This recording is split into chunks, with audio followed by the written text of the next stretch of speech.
Sempat? Enggak ya, kasihan ya. Enggak apa-apa, bertahanlah deh ya. Setelah 1 jam bersama saya, setelah itu kalian makan lah puas-puas. Nanti siang ada kuliah lagi?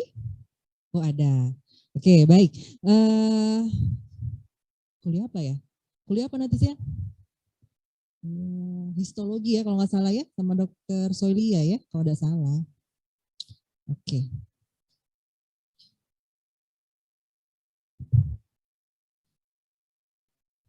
Oke, baik. Untuk materi sistem digestivus itu ada 3 kuliah. 2 kuliah bersama Dokter Legiran, 1 kuliah bersama saya. Saya akan menyampaikan materi tentang abdominal wall atau dinding abdomen, sedangkan untuk materi traktus gastrointestinalis, viscera organ, vaskularisasi dan persarafan itu akan disampaikan oleh Dokter Legiran. Seperti biasa, pada saat kuliah saya harapkan yang offline, saya mohon kalau saya ngomong, jangan ada yang bersuara ya. Saya takut distracted, nanti saya lupa mau ngomong apa. Lalu kemudian, bukan di bagian akhir, ini kan saya ada 2 materinya, tentang dinding abdomen, otot-otot, lalu kemudian tentang regio inguinalis secara spesifik. Di tengah-tengah saya akan menampilkan pertanyaan yang akan saya tawarkan untuk dijawab tentunya ya, dan itu untuk menambah nilai kuis ya kayak kemarin lah. Jadi kan kayak kemarin misalnya nilainya 80 jadi 100 saya tambahin gitu. Yang nilai 50 ditambahin, pokoknya tergantung lah, tergantung kesusahan atau pertanyaan yang dia jawab gitu ya. Nanti biar adil ada sekitar 10 pertanyaan, 5 yang offline, 5 saya tawarkan yang online ya. Yang online itu nanti mekanismenya nanti saya pikirkan. Kalau yang offline saya pilih pakai angka seperti biasa ya. Dan biasanya kalau yang hari ini soalnya saya ambil bocoran dari untuk CBT. Tapi nanti soalnya saya agak utak-atik. Jadi misalnya kalau nanyanya sekarang batas anterior, nanti mungkin CBT-nya yang saya tanya batas posterior misalnya gitu ya. Jangan kalian mengira bahwa bocorin soal dokter Indri ini tidak. Jadi bukan bocorin soal, tapi apa namanya tadi? Kisi-kisi. Oke, baik kita mulai ya. Bismillah, semoga Allah mudahkan ya. Barang siapa yang memiliki masih perasaan-perasaan negatif di dalam dirinya, maafkan, lepaskan, jauhkan. Apaan sih ini gitu. Ya pokoknya saya itu mendapatkan pelajaran dari guru saya. Kalau misalnya kita ingin mendapatkan suatu ilmu itu, ya di dalam pikiran kita, di dalam perasaan kita itu harus nyaman dulu. Nggak ada perasaan takut, nggak ada perasaan kesel. Kalau misalnya kalian kesel, kalau kalian itu marah, itu biasanya susah deh masuknya, mental. Bukan masuk kuping kiri, kuping kanan, itu enak ya masuk-masuk ya. Ini masuk kuping kiri, mental, tidak masuk ke otak gitu ya. Nah,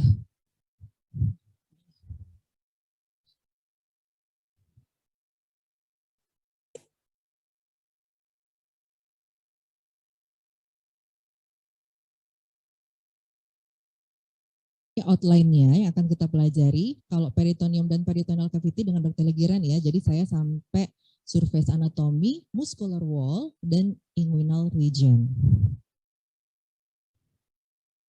Agak ini ya, lemot ya, jadi saya klik nggak langsung berubah deh.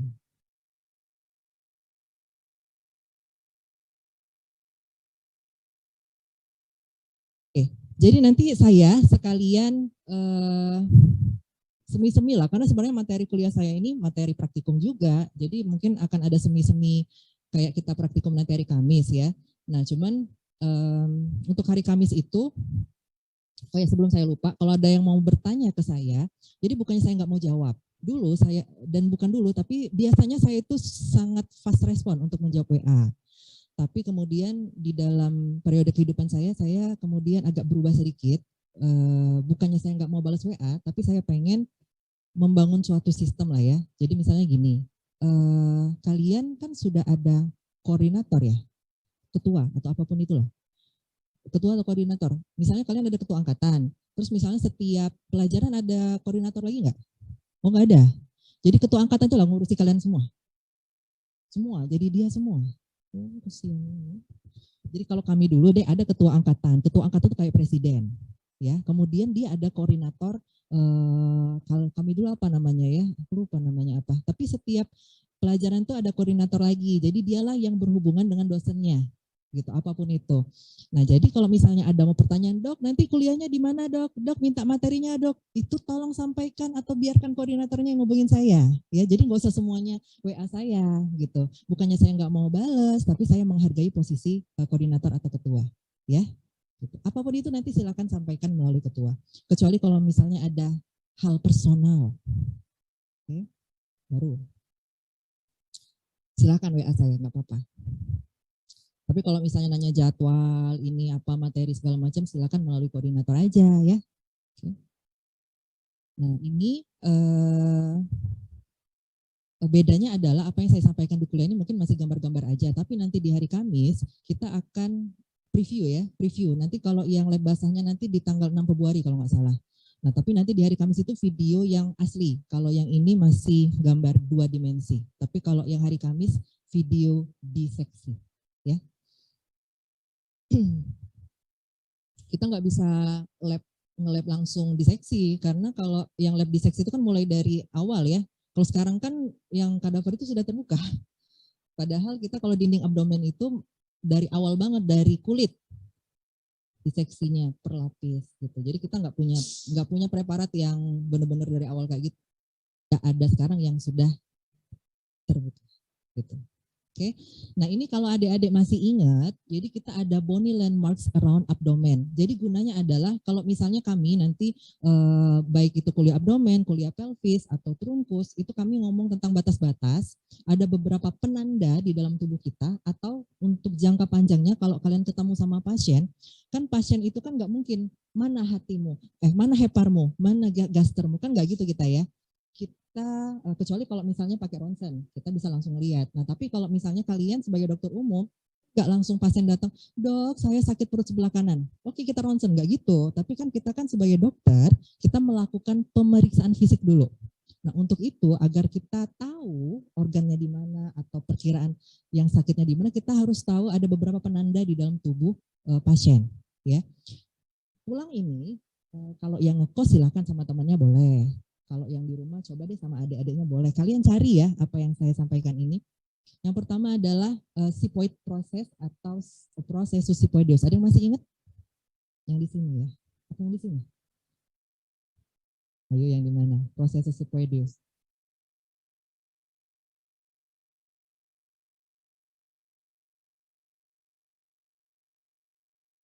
Ini sudah jugularis. Baru 1 blok lewat, udah lupa ya. Ya pelajaran torak kan kemarin udah ya. Yang bagian torak ya, ini incisura jugularis. Nah, di sini ada prosesus sipoideus. Jadi batas abdomen itu kita lihat bagian atasnya ada prosesus sipoideus yang di sini. Yang di dalam nggak kelihatan ya. Kemudian cartilago costat 7 sampai 10. Kemarin kalian pas praktikum torak sudah tahu cara mencari yang mana kosta 1 sampai 10, 11, 12. Sudah belum? Yang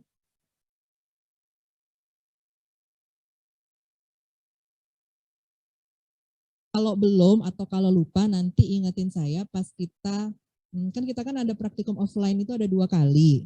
Satu di Madang, satunya lagi di Layo. Kalau nggak salah gitu ya. Gitu nggak dokter Ulan ngomong? Nah, yang di Madang itu nanti kami akan taruh lagi yang tengkorak utuh itu loh. Ada ya, yang pas kalian belajar torak sama ekstremitas kemarin. Nanti ingetin saya, dok, tolong ulangi lagi dong gimana cara mencari. Di blok 9, itu kan kalian ada pemeriksaan fisik ya, untuk naruh ini loh, stetoskop, kemudian menentukan perkusi batas jantung. Kalau kalian nggak tahu di mana iga-iga itu, nggak lulus. Balik lagi kan lagi blok 5, blok 4 tentang torak itu, ya. Sebetulnya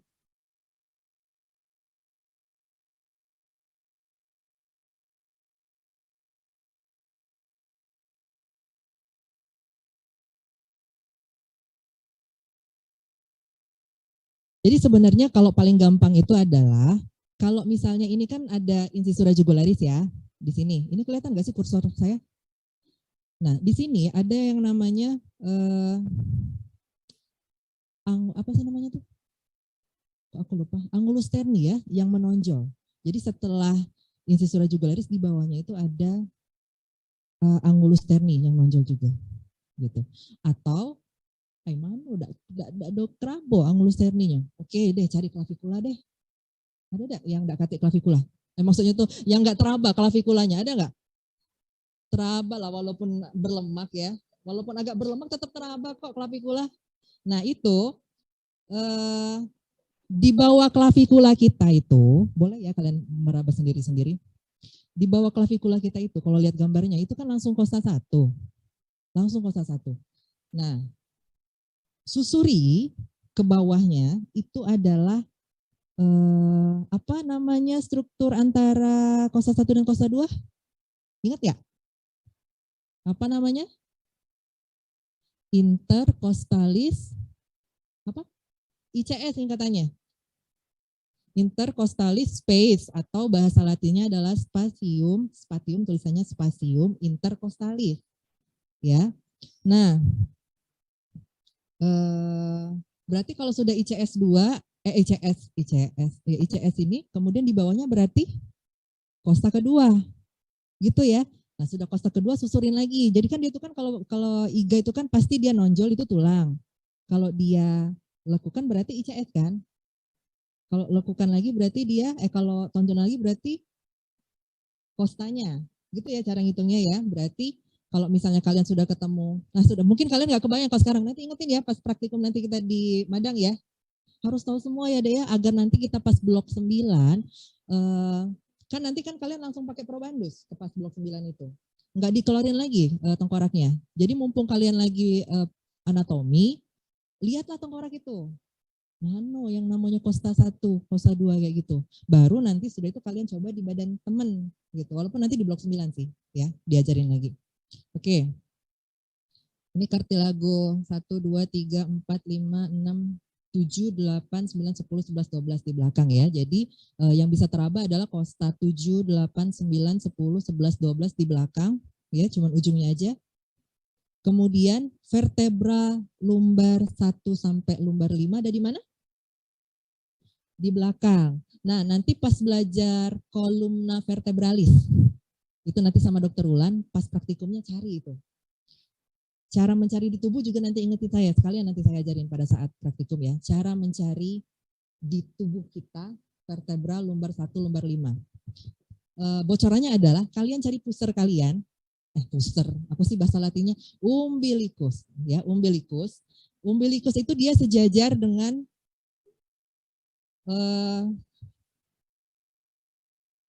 L1, L2. Antara L1 dan L2, kalau nggak salah, aku lupa sih. Coba cari nanti di Snell ya. Yang sejajar sama umbilicus kita, kalau ditarik ke belakang, itu dia diskus. Kalau antara kosta kan namanya ICS ya, intercostalis space. Kalau antar tulang belakang namanya, ya belum belajar ya? Udah belajar belum? Diskus intervertebralis. Nanti ya belajar kolumna vertebralis ya. Nah, itu kalau di belakang kita nyarinya itu diskus intervertebralis sebagai penandanya. Atau proses spinosus juga boleh. Gitu ya. Kalau nanti pas praktikum ada yang mau jadi probandus beneran, orang beneran, saya tunjukin juga nanti. Cara mencarinya mudah. Baru kemudian kita susuri kayak IGA tadi, mana yang nonjol-nonjol kita susuri. Kalau kita dapatnya antara L1 sama L2, oh berarti yang berikutnya ada L3, L4, L5 kayak gitu ya.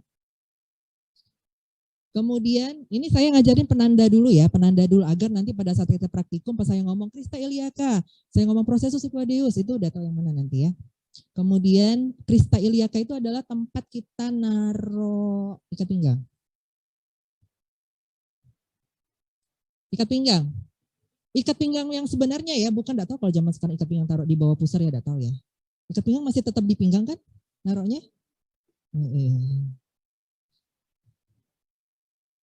Bukan sias ya, Dek ya.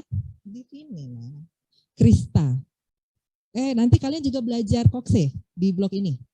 Ya, pelvis. Kalian juga akan belajar. Cari nanti yang namanya Crista iliaca yang mana, tuberculum iliaca yang mana, kemudian sias yang mana, ya, siai yang mana, itu nanti kita belajar juga di praktikum pelvis. Oke.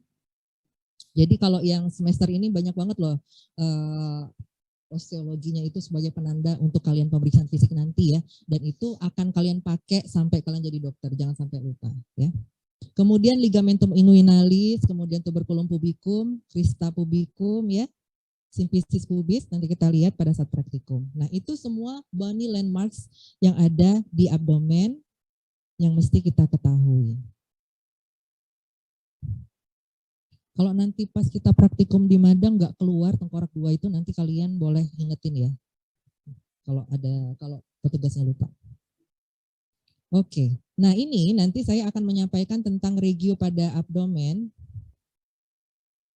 Jadi ada 2 versi ya tentang regio pada abdomen ini. Kalau di luar negeri,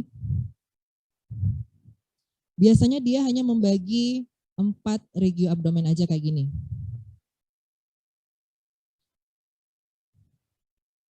Belum berubah.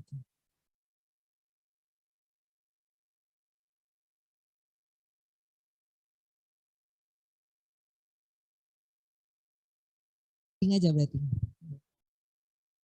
Jadi ada 2 mazhab, bukan 2 mazhab, ada 2 cara ya dalam penamaan regio pada abdomen, dan pada detik ini juga kalian keluar dari ruangan itu kalian hafal. Ya. Kalau bisa lah, bisa. Pinter-pinter semua kan. Oke, ini adalah yang pertama, adalah kita hanya mau bagi 4 saja. 4 regio pada abdomen. Dan percayalah bahwa ini materinya masuk di kuis, masuk di post-test, masuk di OSP, masuk di CBT. Bukan yang ini, yang 9 regio. Ini saya ngasih tahu yang mudahnya dulu. Kalau yang dibagi 4 ini mudah banget ngafalnya, Dek. Kita cuma pakai kata-kata kuadran kanan atas, kuadran kanan bawah, kuadran kiri atas, kuadran kiri bawah. Apa lah? Apa langsung kan seketika ya? Atau kalau bahasa Inggrisnya upper right kuadran, yang bawah lower right kuadran. Oke, yang kiri sekarang upper left kuadran, yang bawah lower left kuadran. Apa? Udah ya? Tapi tidak masuk ujian. Nanti yang 9 regio masuk ujian.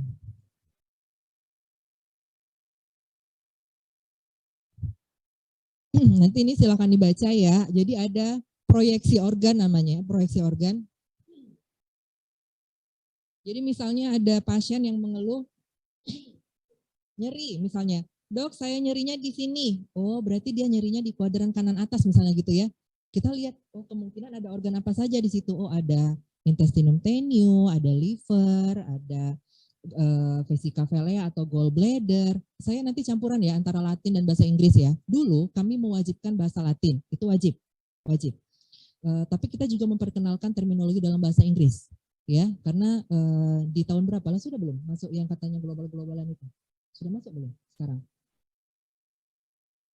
Tenaga asing masuk Indonesia, kita juga gitu-gitu kan. Yang kita juga bisa bekerja di luar. Gak usah dipoto, nanti juga dikasih. Kemudian, jadi biasanya kalau di luar itu pakai terminologi Inggris. Jadi kita perkenalkan juga terminologi dalam bahasa Inggris, tapi kalau dalam ujian kita koas, kita nanti pada saat kita dokter di Indonesia pakai bahasa Latin masih ya. Gitu. Tapi kalau di jurnal atau kita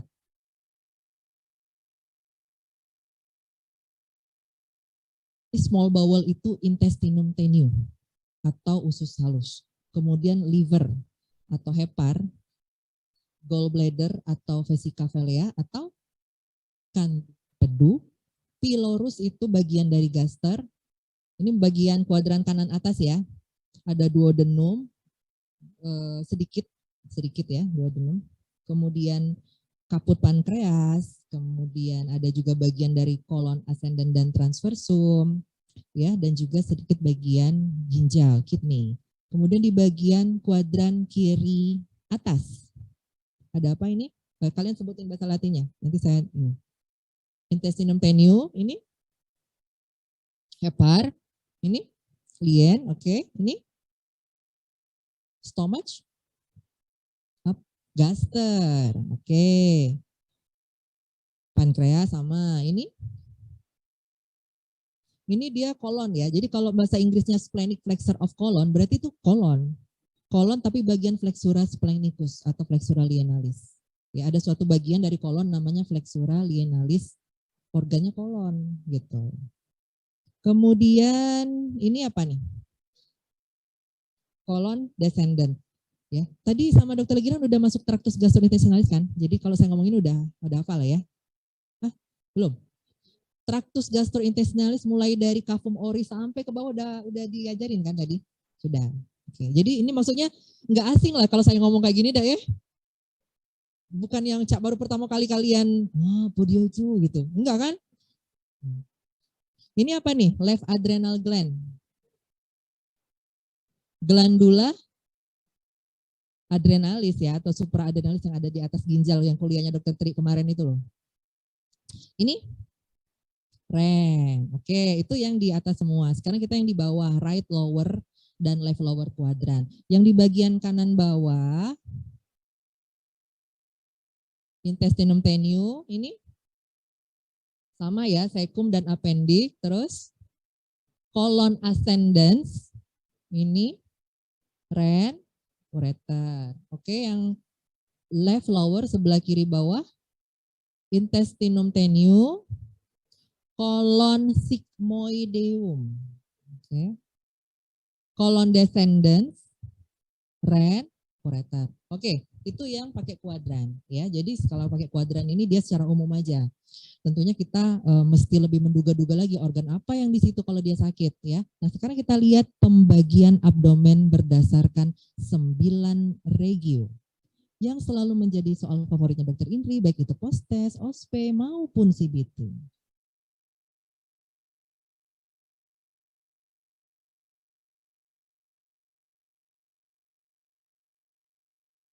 Oke. Ini adalah terminologi dalam bahasa Inggrisnya dulu ya.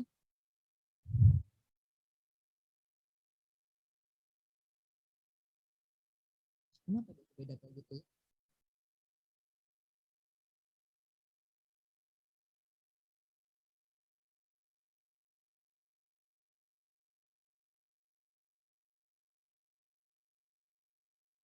Oke, kita lihat dulu yang terminologi bahasa Inggrisnya ya. Untuk 9 regio itu dibagi menjadi 9 karena ada apa?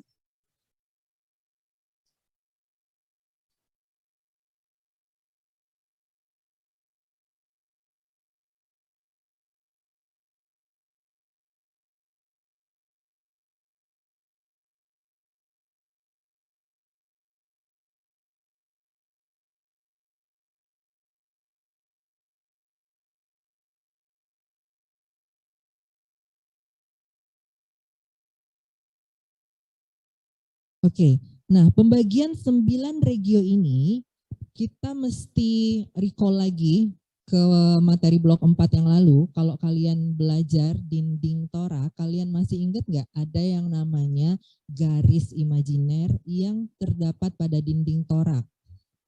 Yang tengah apa namanya? Linea apa namanya yang imajiner? Linea di tengah sternum. Linea yang ada di tengah sternum. Di tengah apa namanya? Mid. Sternum? Sternum. Jadi linea mid sternalis. Jadi saya recall dulu ya yang di blok 4 kemarin ya. Karena yang garis yang kayak gini apa sih, bujur ya? Apa sih kalau kayak gini? Ini apa namanya? Melintang. Ini apa sih? Vertikal. Yang vertikalnya kita pakai penamaan yang ada di torak kemarin deh. Contohnya linea sternalis yang tengah ya. Namanya linea mid sternalis. Itu ada di tengah-tengah ini. Lalu kemudian kan di tengah-tengah ini ada kok saya jadi recall blok 4, masalah nanti kalian baca sendiri ya. Saya yang penting-pentingnya aja. Linea mid sternalis yang tengah-tengah. Oke. Lalu kemudian yang di sini, yang di tengah-tengah klavikula namanya linea mid clavicularis ada yang dextra, ada yang sinistra. Oke, ingat ya, ada 3 ya. Jadi untuk di abdomen ini, saya pengen kalian mengingat ada 3 itu. Walaupun nanti tugas kalian juga mengingat semua garis-garis ini ya yang ditorak ya. Oke, kalau sekarang ingat 3 aja dulu. Linea mid sternalis yang tengah, jadi di tengah-tengah umbilicus kita tarik garisnya. Lalu kemudian linea mid clavicularis dextra. Lalu linea mid clavicularis sinistra. Oke, dapat 3 ya. 1, 2, 3. Lalu kemudian kita yang melintangnya. Yang melintang ini ada 2 garis imajiner. Yang pertama adalah namanya planum transpiloricum. Itu merupakan garis transversal antara incisura jugularis dan simfisis pubis. Setinggi kartilago costa 9 dan bagian bawah vertebra lumbalis 1. Oke. Telan dulu ada ya teorinya ya, telan dulu teorinya. Nanti kita lihat pas praktikum. Oke, garis yang kedua kita namanya planum transtubercularis, yaitu garis transversal setinggi tuberculum iliaca di bagian anterior dan vertebra lumbalis kelima di bagian posterior. Oke, jadi ada 1, 2, 3 garis, kemudian melintangnya 2, terbagilah abdomen itu menjadi 9 regio. Oke, apa saja namanya?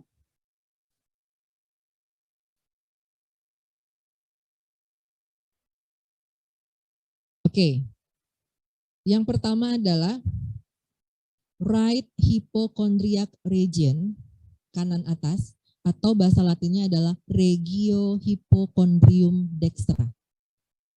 Berarti yang atas itu namanya hypochondrium ya. Lalu sebelah kiri, saya belum yang tengah dulu, yang kiri berarti namanya hypochondrium sinistra. Oke, yang tengah epigastrium. Atau nama lainnya kalau pasien itu datang, dok, saya sakit ulu hati dok. Oh, berarti itu dia lagi ngomong regio epigastrium, gitu ya. Oke, yang atas sudah hafal? Hypochondrium dextra, epigastrium, dan hypochondrium sinistra. Oke, kita lihat yang tengah. Yang tengah itu namanya mudah sih, karena yang di tengah karena ada umbilikus ya, jadi namanya regio umbilicalis. Oke, kanan kirinya itu kan daerah pinggang. Namanya regio lumbalis dextra dan regio lumbalis sinistra. Oke. Lalu kemudian yang bagian bawah ini ada 2 penamaan ya. Yang bagian luar, regio iliaca dextra atau nama lainnya regio inguinalis dextra. Kalau yang kiri, regio iliaca sinistra atau regio inguinalis sinistra. Baru yang di tengah-tengah bawah ini namanya lawan dari epigastrium, hipogastrium. Tulis sekarang semua masing-masing. Tulis skemanya masing-masing di kertas kalian atau dimanapun. Tanpa melihat, coba. Yang di rumah juga, coba ditulis ulang, karena setelah ini saya akan ngasih tahu kira-kira organ apa saja berada di dalamnya. Kalau kalian nggak tahu nama ini, nggak bisa nanti. Ya, saya ulangi, di kanan atas hypochondrium dextra. Tengahnya epigastrium, lalu hypochondrium sinistra. Ini lumbalis dextra, regio umbilicalis, ini lumbalis sinistra. Lalu bawah sekali, mau nulis regio iliaca atau inguinalis terserah ya. Lalu yang bagian tengah bawah hipogastrium. Terserah nulis di mana aja, nggak mesti kertas bagus. Pokoknya kalian memiliki pengalaman, sudah melihat, kalian mendengar, dan kalian gerakkan tangan kalian untuk menuliskan kembali. Syukur-syukur kalian langsung menulis tanpa melihat lagi, contekan. Kalian boleh lihat secara visual, kalian dengarkan, tadi saya menyebutkan ulang sudah 2 kali, lalu kalian tuliskan ulang dengan gerakan tangan kalian.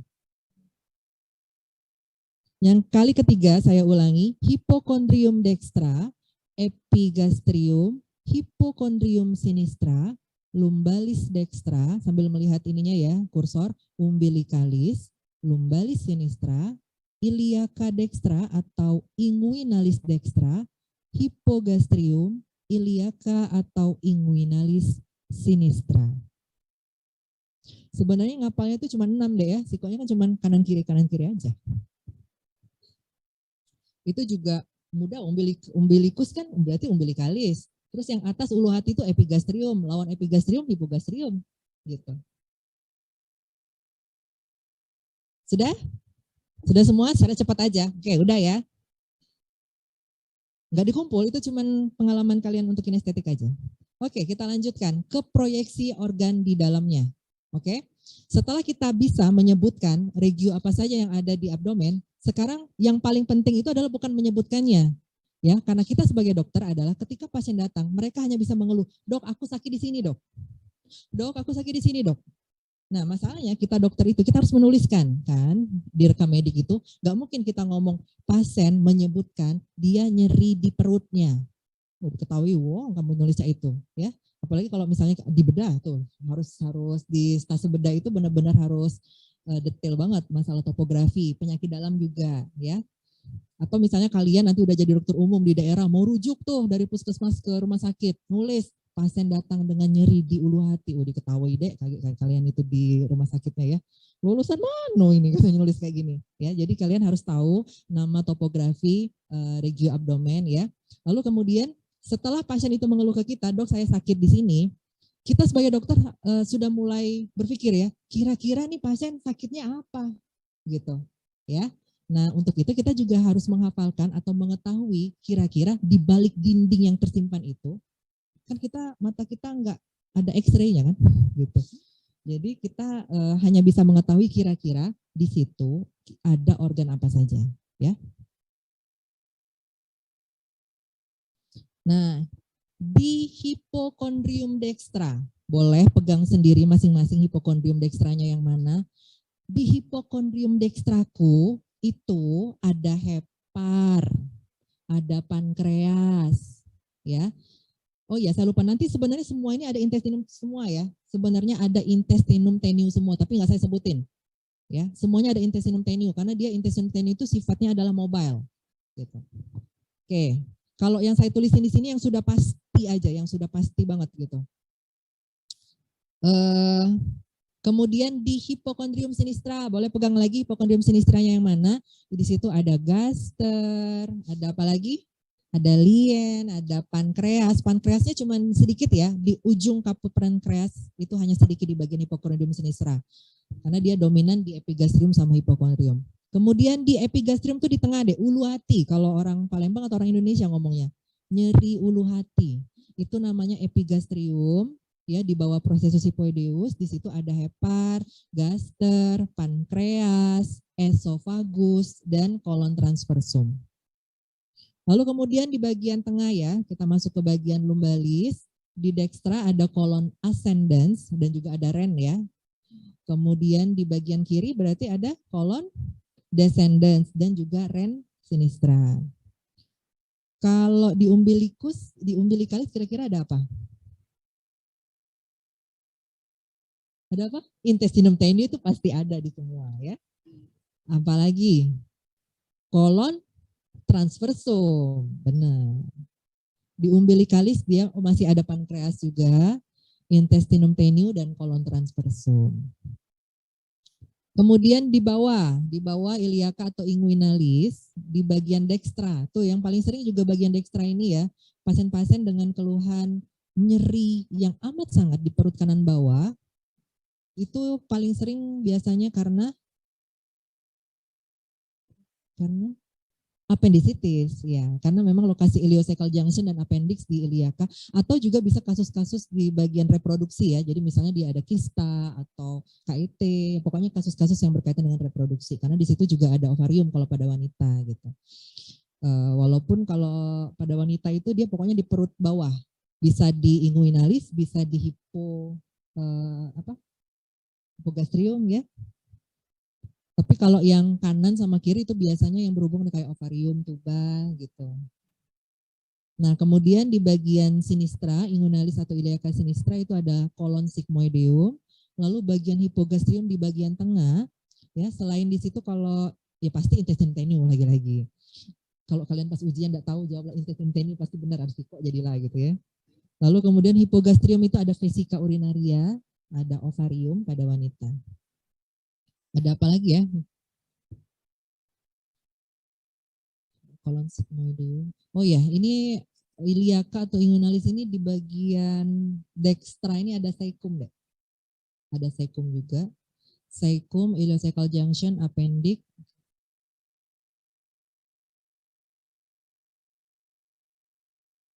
Nah ini sudah hafal belum? Ini ngafalnya jangan ngafal buta ya, tapi kita membayangkan gitu. Sekalian kan kalian ngafal untuk seumur hidup kalian gitu, karena harus tahu. Nah, jadi nanti sekalian saya juga mau menyampaikan tugas ganti pretest untuk kita praktikum. Jadi nanti praktikum hari Kamis kita nggak ada pretest, tapi ada tugas. Tugasnya gambar ini, gambar proyeksi 9 regio abdomen. Itu nanti terserah mau modelnya kayak gimana. Mau modelnya kalian gambar kayak gini, terus kalian gambar sendiri kayak skematik organnya gitu ya. Atau mau gambar kayak gini ditulis 1, 2, 3 pakai nomor, baru kemudian dikasih keterangannya boleh. Terserah mau yang mana. Yang penting kalian belajar gitu ya. Dok, saya itu hobi nih gambar, dok. Laju lah anak gambar yang kayak sebelah ini, enggak apa-apa ya. Tapi kalau yang kurang suka menggambar-gambar kayak gitu, pakai skema aja kayak gini, enggak masalah ya. Gitu ya. Yang di rumah dengar ya. Jadi nanti kita pada saat hari Kamis praktikum, kita enggak ada pretest, tapi untuk masuk, nanti saya tanya dokter Ulan ya, hari Kamis itu gimana sistemnya ya. Kalau kita nanti offline atau hibrid, berarti itu dikumpulkan langsung ke saya. Tapi kalau ada sistem hibrid yang online di rumah, jangan. Kalaupun di rumah, tidak kemadang-kemadang ya deh? Tidak kemadang sama sekali. Oh, ya gimana ya? Oh nanti ini, saya kasih link G-Form untuk ngumpulin ya, nanti ya. Oke. Nah, pokoknya ini ganti pretest. Nah itu dari situ, ada yang mau ditanyakan? Sudah cukup jelas? Oke, nanti hafalkan aja ya proyeksi organnya. Oke. Nah, setelah kita tahu proyeksi organ di dalamnya, kemudian kita akan mempelajari di bagian permukaan abdomen ini itu tersusun dari apa saja, ya. Oke. Di abdomen kita itu dia ada beberapa otot ya. Nanti pada saat kita hari Kamis saya juga akan menampilkan video diseksi mulai dari kulit, fascia superficialis yang terdiri dari lemak, pas dibuka itu ada peritoneum gitu ya, nanti benar-benar jelas video diseksinya. Nah ini saya langsung sampaikan aja ototnya. Jadi otot-otot atau beberapa struktur yang dapat kita temukan pada dinding abdomen ya. Yang pertama adalah linea alba dulu deh. Saya lihat garis-garisnya nih. Kalau tadi di bagian torak kita ketemu linea mid sternalis, kalau di bagian abdomen terus ke bawah itu namanya linea alba. Di linea alba ini bukan garis imajiner. Linea alba ini ternyata memang benar ada.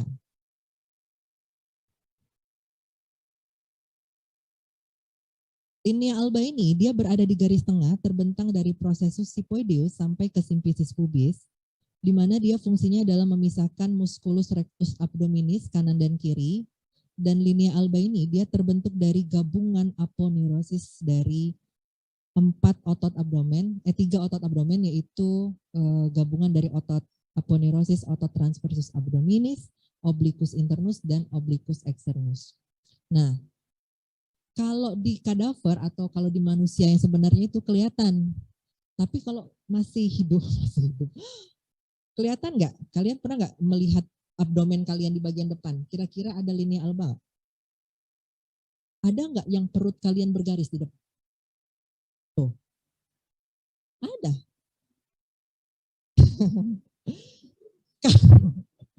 Kalau pada manusia yang hidup ya, linea alba itu baru kelihatan kalau dia hamil deh. Hamilnya itu pas trimester ketiga. Ada yang garis coklat itu loh, ya. Kalian kira yang mana tadi ada? Yang mana?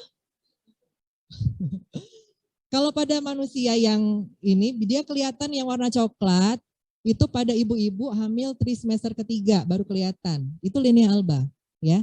Tapi strukturnya memang benar-benar ada, dia merupakan gabungan dari aponeurosis dari transversus abdominis, obliquus internus, dan externus.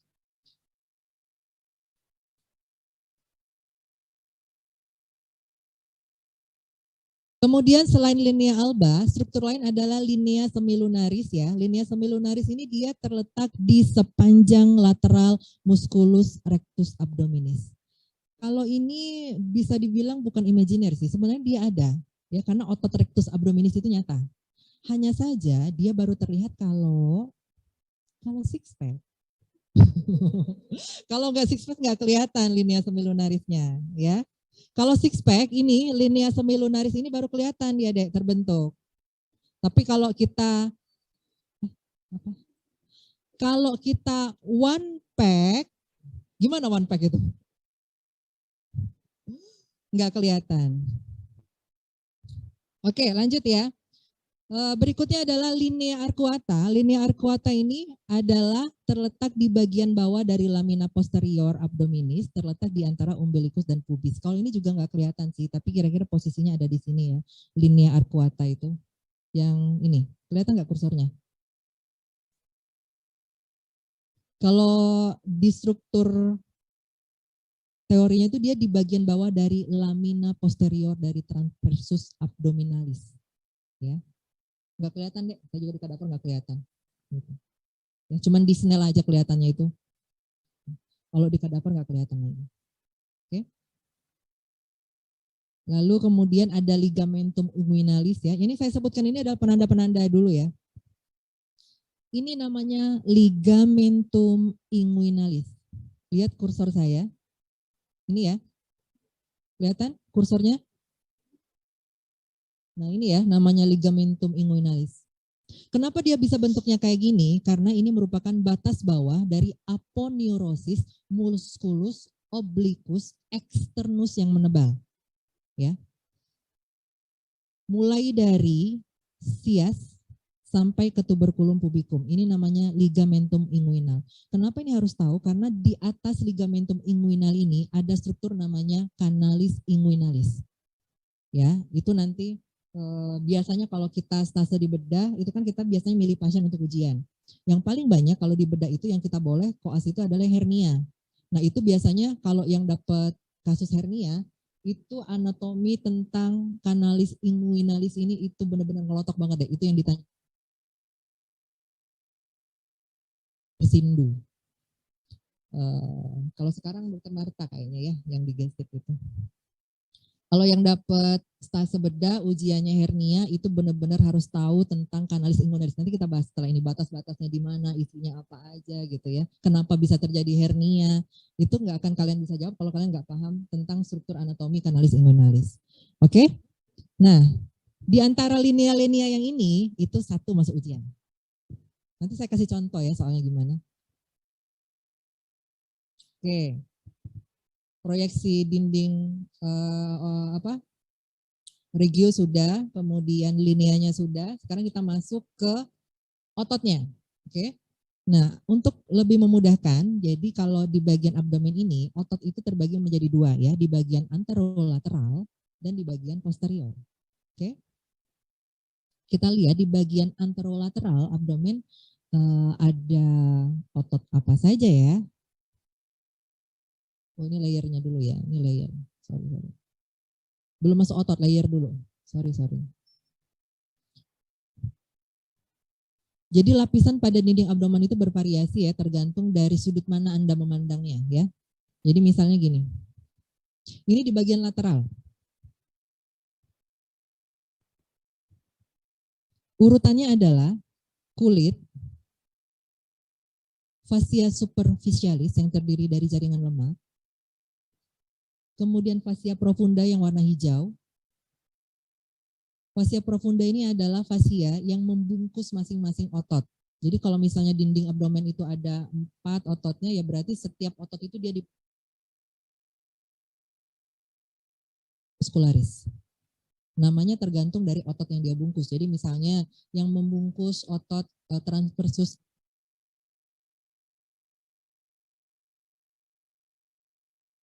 baru ototnya sendiri, lalu urutan berikutnya adalah fascia subserosa,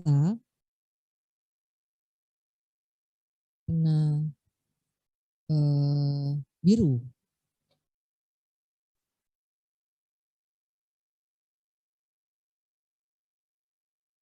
Dan peritonium yang warna pink, bukan warna marun ya. Ini ada dua warna merah. Kelihatan nggak ya dari belakangnya?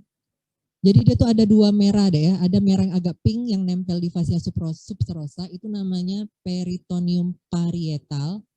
Sedangkan kalau yang warna merah marun ini, yang nempel langsung di organ namanya peritonium visceral. Itu adalah di bagian lateral urutannya. Sekarang coba kita lihat kalau di bagian depan ya, apa perbedaannya dengan yang sekarang? Ada yang bisa menebak apa perbedaannya dengan yang tadi? Apa? Ada linia albanya. Mana? Oh iya ada. Ini ya. Jadi kalau misalnya, nauzubillah min zalik ya, jangan sampai kita itu apa namanya bertemu dengan orang jahat ya. Jadi kalau misalnya pun kita berada di suatu adegan di mana kita mesti berkelahi, itu jangan kalian itu menyerahkan bagian lateral kalian gitu, karena kalau bagian lateral itu dia kan nggak ada linea alba, nggak ada apa namanya itu vagina musculi recta abdominis yang tebal banget itu ya. Nah makanya kalau misalnya di gocu depan itu kan hebatnya nih apa, karena memang di bagian depan itu lebih tebal, ada linea alba dan ada vagina musculi recta abdominis, nanti ada pembungkusnya. Tapi kalau bagian lateral nggak ada. Jadi kalau misalnya ini kita mau bahas kita dari penyerang atau dari yang bertahan nih. Kalau dari penyerang dulu ya, kalau kita dari penyerang, maka kita harus serang bagian lateralnya. Jadi kan kalau kalau misalnya kalian ketemu sama orang, kalau kita goco bagian depannya, ya tebel. Tapi kalau kita gocenya dari sini, gitu. Karena dia nggak ada, ya cuman lemak aja jadinya. Gitu. Kalau di bagian depan lebih tebel. Gitu. Lihatlah kalau orang apa sih namanya istilahnya dek, kalau martial arts yang sekarang ini yang bisa semua gaya itu, yang bebas itu loh, memakai tangan, memakai kaki. Di film apa saya nonton itu ya? Ya martial arts ya. Martial artsnya jenis apa gitu yang dia itu bisa semua. Itu kan kayaknya jarang banget yang dia itu nyerang bagian depan kan. Dia dari lateral. Kayak gitu. Oke. Mau coba? Yang ikut karate pasti tahu lah. Oke, kemudian di bagian wall inferior ya, di bagian bawah umbilikus dia agak sedikit berbeda dengan bagian atas ya. Jadi dia nanti kalau kalian belajar sistem reproduksi pria nanti akan ada yang namanya fascia camper dan fascia scarpa. Itu ternyata adalah merupakan lanjutan dari fascia superficialis yang ada dari abdomen ya. Karena nanti fascia scarpa dan fascia camper itu dia akan membungkus skrotum pada pria. Ya, kalau pada wanita nanti dia berakhirnya di labium mayora. Tapi kalau pada pria nanti dia akan turun membentuk pembungkus-pembungkus lagi, dia akan sampai ke bagian bawah untuk membungkus skrotum. Jadi nanti kalau kalian belajar reproduksi pria, itu biasanya belajar tentang lapisan-lapisan apa saja yang membungkus skrotum. Kan banyak tuh sampai berapa lapisan. Nanti ada namanya fascia camper dan fascia scarpa. Itu fascianya itu dari abdomen deh. Bukan ada di sana deh, tapi dari abdomen gitu ya. Nah ini baru kita ke otot. Sudah lapisan kulit segala macam tadi, baru kita masuk ke bagian otot. Jadi ada 1, 2, 3, 5 otot di bagian anterolateral. Apa saja ototnya? Yang pertama, musculus obliquus externus. Jadi ini kalian kan kalau pas belajar ekstremitas kemarin kan ototnya itu dia kan misalnya di tangan ya atau di kaki kan kayaknya tuh ribet bener ya. Karena memang lingkungannya kecil. Tapi kalau misalnya di abdomen ini deh, dia tuh kayak gini.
Semua insersio otot abdomen itu jawabannya satu, yaitu linea alba. Semua insersio otot anterolateral abdomen, insersionya di linea alba semua. Oke. Nah, sekarang obliquus externus, dia origonya mulai dari cartilago costa ke-5 sampai ke-12 ya. Crista iliaca, sias, kemudian menuju ke linea alba. Untuk itulah dia arah serabutnya inferomedial. Jadi kalian bayangkan sendiri di otot kalian.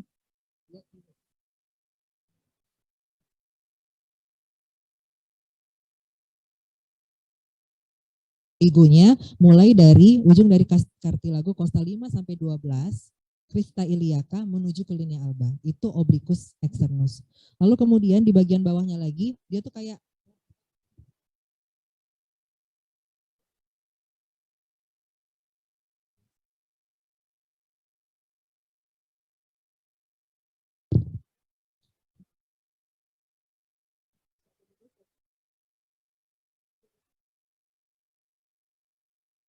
aduh dok, kenapa lah arah serabutnya beda-beda, pening lah juga kapal ujiannya.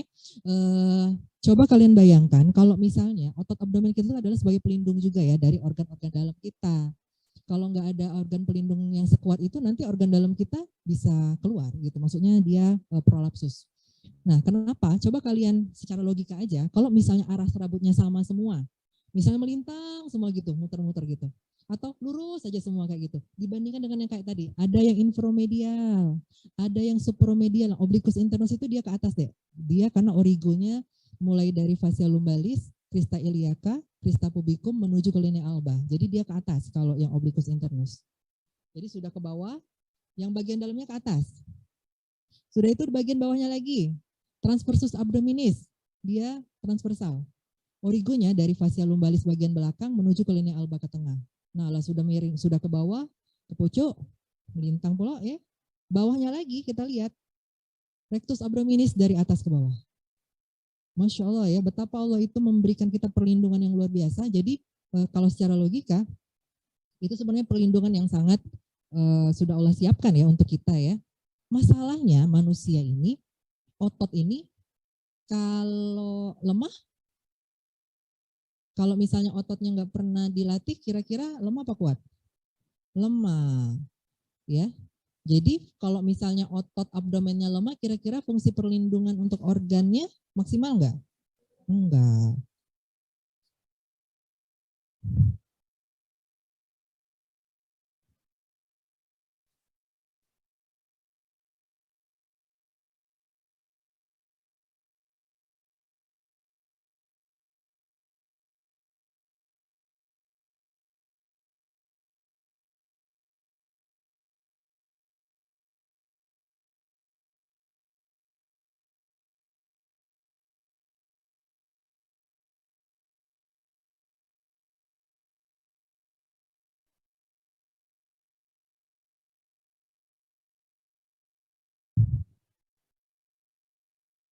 Koordinator nanti tolong ingetin saya nanti malam ya dok, besok jangan lupa bawa konektor. Nanti saya pakai laptop saya aja.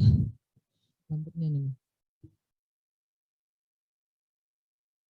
Oke, nah fungsi dari otot anterolateral itu dia harusnya melindungi viscera abdomen dari trauma, menekan isi dari cavum abdomen, menjaga tekanan intraabdomen, serta menggerakkan batang tubuh, serta memberi bentuk tubuh.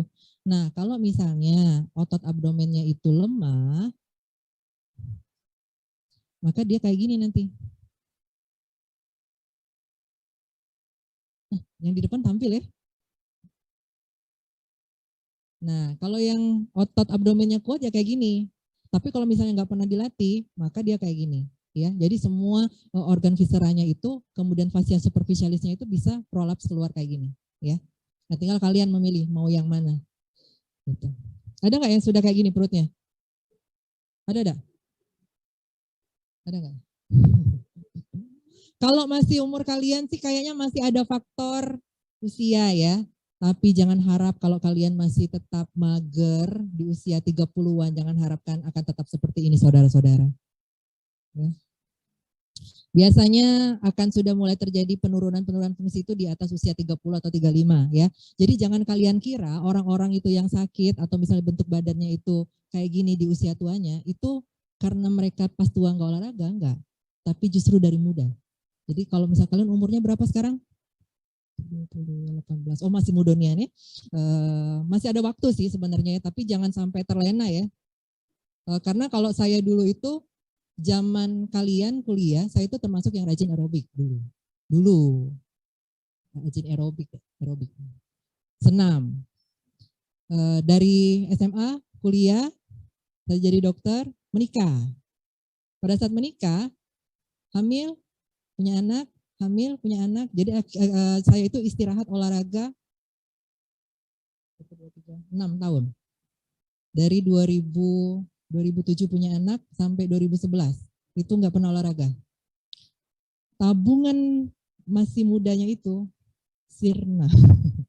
Ya kayak gini sudah mulai ya. Jadi kalian yang terbiasa olahraga jangan saya pikir dulu gini, aku dulu juga sudah biasa olahraga, ya, biasa senam, pasti badannya tetap wah gitu. Itu nonsens lah ya. Jadi setelah 6 tahun absen olahraga hilang semua itu tabungan-tabungan dulu. Jadi olahraga itu bukan kayak tabungan ya. Jadi olahraga itu sebenarnya adalah persisten dan konsisten gitu. Yang penting nggak mesti kalian itu habis-habisan ya. Kan kalian sudah capek kan, udah capek kuliah, nggak mungkin lagi dong sempat olahraga dong mano ke gitu ya. Yang nggak mesti sampai kemudian kalian fitness sampai habis-habisan, nggak mesti kayak gitu. Sudah tuh istirahat tepar kan. Nggak usah kayak gitu. Yang penting sediain aja di rumah atau misalnya nggak usah pakai alat deh. Apa sih namanya itu? Plank. Yang kayak gitu aja, tapi rutin. Tahu gak? Plank. Cari ya sudah ini ya di YouTube deh plank ya. Itu ternyata antara plank sama sit up untuk penguatan otot abdomen itu lebih plank. Oke.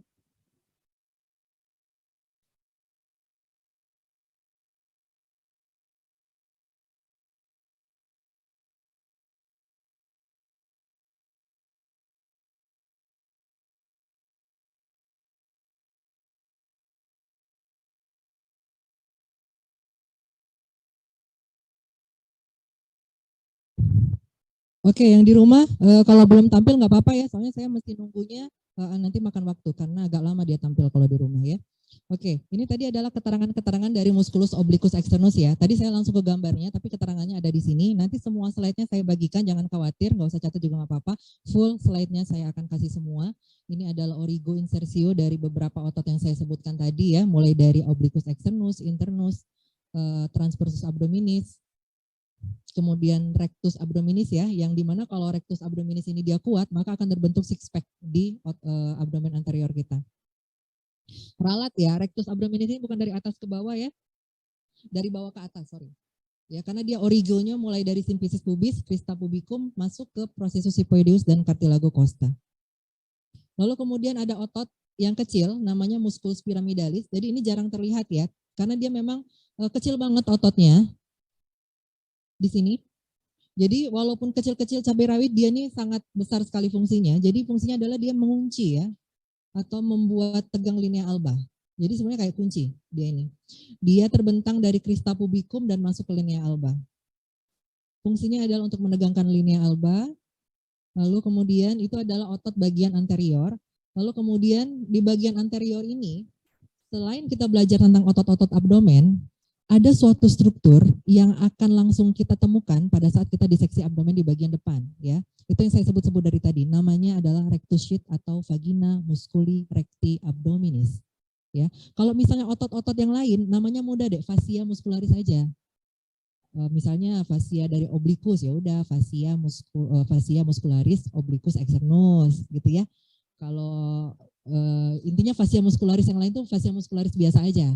Dia adalah bagian dari fascia profunda. Nah, ada satu otot khusus, ya, otot tertentu yang dia nama pembungkusnya agak berbeda. Contohnya vagina musculi recti abdominis. Vagina musculi recti abdominis. Vagina itu kan sarung, artinya kan. Musculi otot. Recti abdominis diambil dari nama ototnya, rectus abdominis. Apa enggak? Sebutin namanya apa tadi? Vagina musculi recti abdominis. Itu bahasa Latin. Kalau bahasa Inggrisnya rectus sheath. SHEATH. Bukan sheath, bukan. Tapi sehat gitu tulisannya ya. Bacanya rectus sheath.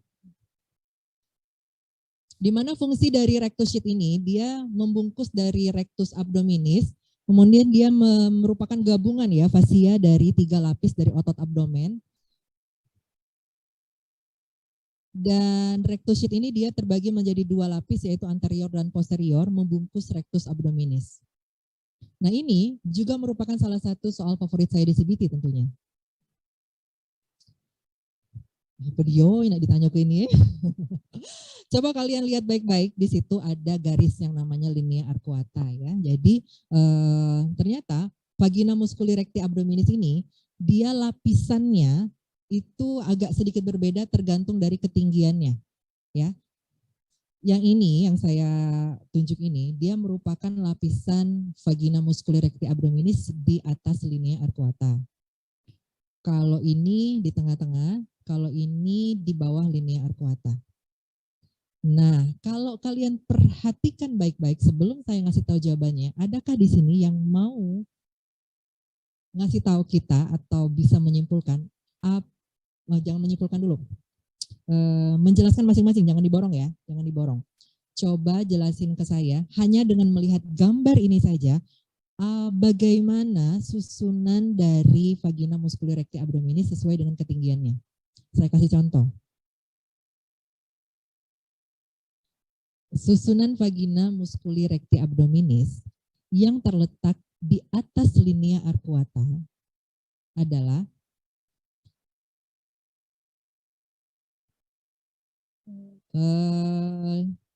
dia posisinya terletak di bagian anterior musculus obliquus externus saja. EOM itu ini ya, sudah ada petunjuknya ya. Susunan dari vagina musculi recti abdominis atau lokasi dari vagina musculi recti abdominis di atas linea arcuata adalah dia terletak di bagian anterior saja dari musculus obliquus externus. Ini, vagina muskulinya yang ini. Maka pertanyaan berikutnya saya akan berikan pada yang offline 1, yang online 1, untuk menjelaskan bagaimana susunan dari vagina musculi recti abdominis yang terletak di antara linea arcuata yang di tengah ini dan yang di bawah. Yang offline ada yang mau? Ini dulu. Yang satunya Adinda Nesma ya. Sebentar. Adinda Nesma ini yang online kan? Iya, Dok.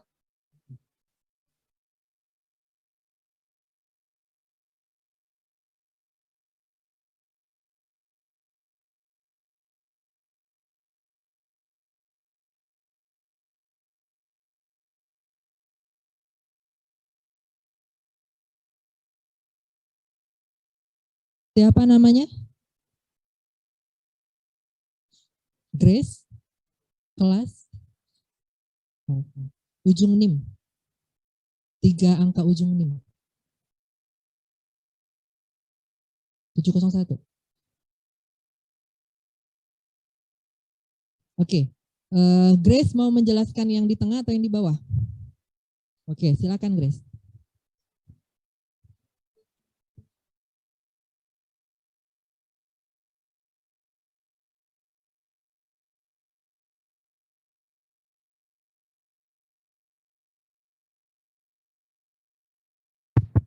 Jadi kalau yang di bagian tengah daripada linea arcuata itu kita dapat temukan aponeurosis atau insersio daripada 3 otot, yaitu musculi obliquus externus, musculus obliquus internus, ada juga musculus transversus abdominis. Nah, mereka ini nanti akan beraponeurosis lagi, di mana nanti musculus obliquus externus dan musculus obliquus internus itu akan membentuk lamina anterior daripada vagina musculi recti abdominis. Sedangkan di bagian yang di sini. Sedangkan nanti yang musculus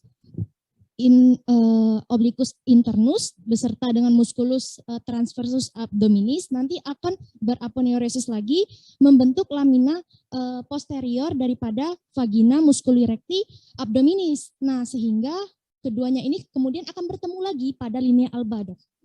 Sekian, terima kasih, Dok. Oke, baik. Terima kasih, Grace. Jadi kalau yang di bagian atas tadi dia hanya satu lamina anterior saja ya, yaitu di bagian anterior dari obliquus externus. Sedangkan yang di bagian tengah, dia akan terbentuk dari 3 otot. Dia akan vagina musculi recti abdominis di bagian tengah akan terbentuk dari aponeurosis 3 otot, yaitu obliquus externus, obliquus internus, dan transversus abdominis. Bergabung menjadi satu, lalu kemudian membentuk lamina anterior dan posterior.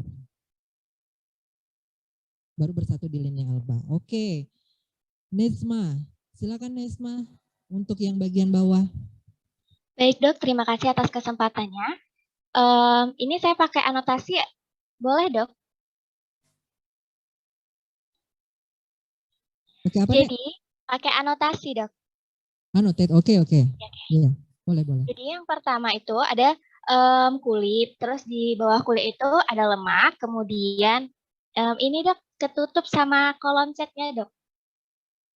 Maaf Dok, ketutup. Oke, terima kasih Dok. Jadi yang pertama itu ada kulit, terus di bawahnya itu ada jaringan kumpulan jaringan adiposa, kemudian di bagian bawahnya lagi itu nanti kita akan temukan fascia profunda. Fascia profunda dari ketiga otot yang nantinya akan berlanjut membentuk aponeurosis yang kemudian akan menebal, membentuk lamina anterior dari vagina musculi recti abdominis di bagian lamina anterior ini ya.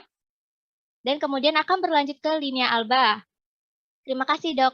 Jadi bedanya kalau misalnya dia di maaf Dok, kalau di bagian tengah itu kan dia membentuk lamina anterior sama posterior, tapi bedanya kalau di bagian bawah itu hanya di lamina anterior yang dibentuk oleh aponeurosis ketiga otot. Terima kasih. Pembentuknya, ototnya sama nggak dengan bagian tengah? Sama Dok, ada musculus obliquus externus, musculus obliquus internus, dan musculus transversus abdominis Dok. Terima kasih. Baik, terima kasih. Ya.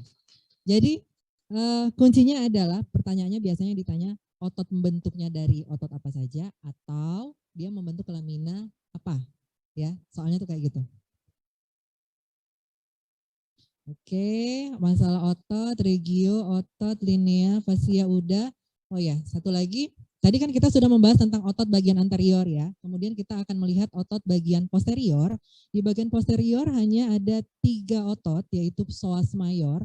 Ini namanya tulisannya psoas, tapi kita ngomongnya psoas. P-nya nggak disebutkan ya. Psoas mayor, iliacus, dan quadratus lumborum. Nah biasanya kadang-kadang disebutinya bareng iliopsoas. Gitu ya, iliacus dan psoas mayor ini iliosoas dan quadratus lumborum. Oke. Nah,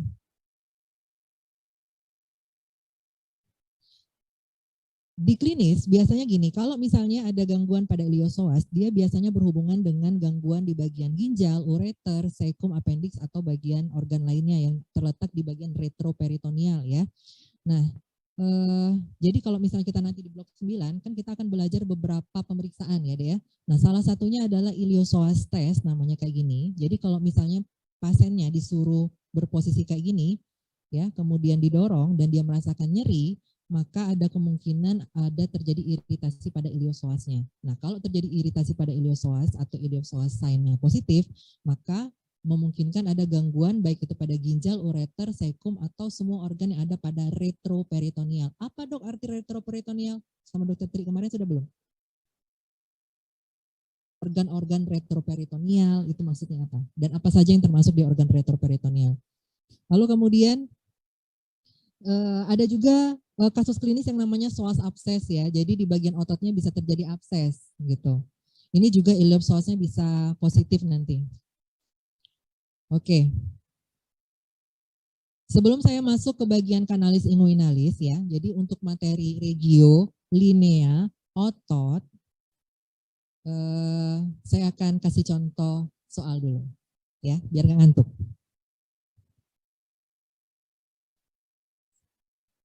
Saya kasih kesempatan 3 orang dulu di offline, lalu nanti 3 orangnya online. Ya, yang online pokoknya setelah 3 nama tertulis di chat stop ya, Dek ya, jangan kebanyakan ya. Jangan nulis sekarang.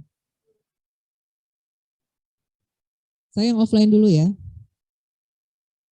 Siap-siap?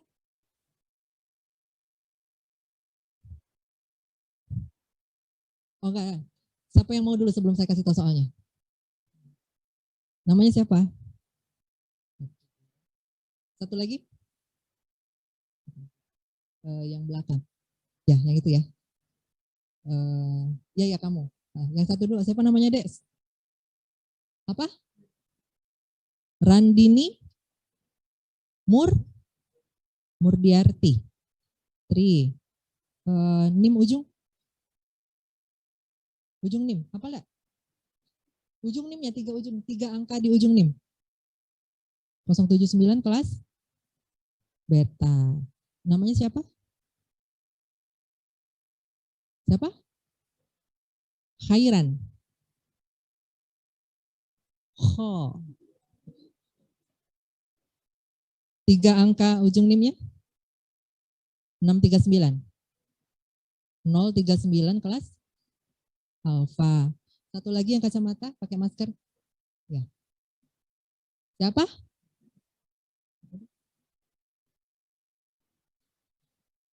Valen. Kan? Yang sering, bukan sering, yang pernah tukar sama saya. Bukan, Valen. Iya kan? Baru 1 blok berlalu Valen. 3 angka di belakang. 044. Kelas berapa? Alfa? Beta. Oke, Randini dulu. Silakan Randini. Jawabannya apa? Organ apa yang terdapat di regio hipokondrium dextra itu ya? Oke, bener nggak? Oke. Hari ini tanggal berapa, Dek? Fatia Huri Aljana. Oke, Fatia bisa nggak tolong sebutkan ke saya kalau yang kolon descendant ada di regio apa? Kolon descendant.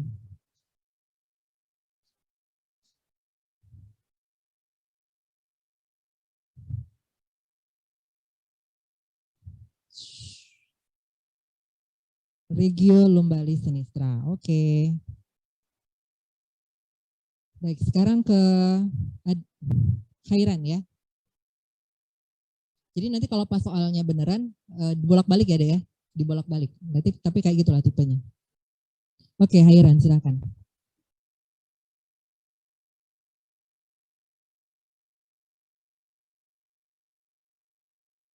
Oke, jawabannya adalah Linea alba. Baik, terima kasih Khairan. Berikutnya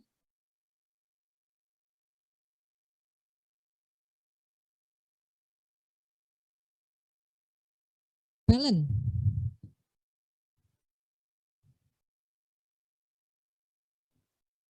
Nggak terbaca? Oh, nggak terbaca.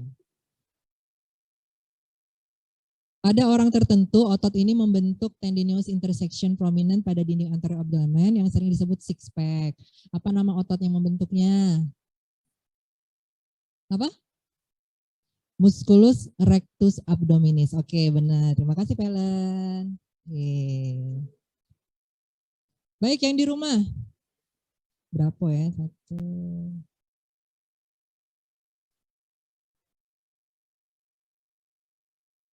Yang di rumah 3 nama. Ini sudah ada yang tapi mulai dari sekarang. Yang dari sekarang Fari ya. Yang tadi sudah sebelumnya kan. Fari, Adinda kan sudah, Nesma. Adinda Nesma udah kan tadi? Adinda Nesma tadi udah belum? Sudah ya? Fari, Anissa Amelia, Aidil. Aidil kalau mau tulis lagi. Aidil kalau mau tulis lagi, pakai Japri dia. Cepat tulislah di ini. Oh dia nulis. Dia nulis tapi dia Japri. Oke, Aidil. Boleh. Oke. Fari Arkan.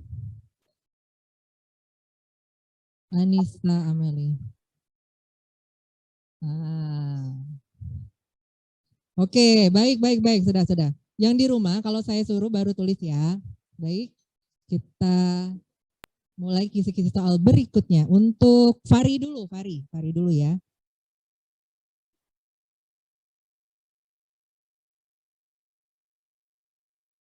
Udah belum tadi? Valen tadi yang mana Valen? Ini Valen ya. Nah ini Fari. Ayo Fari. Mana Fari? Fari. Hadir dok. Oh ya. Tes.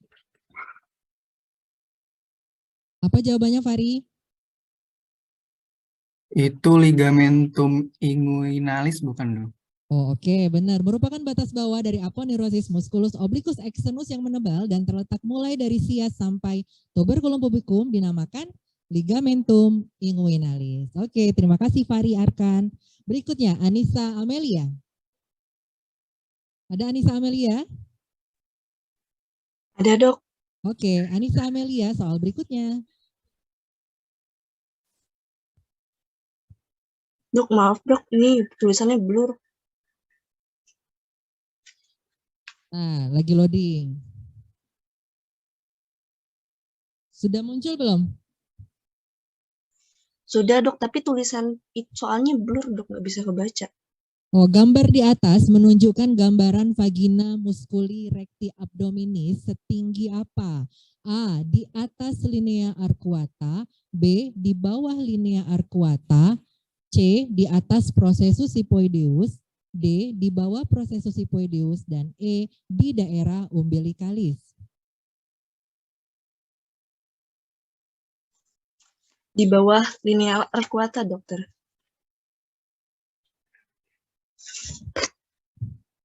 Yang offline benerin. Itu tuh.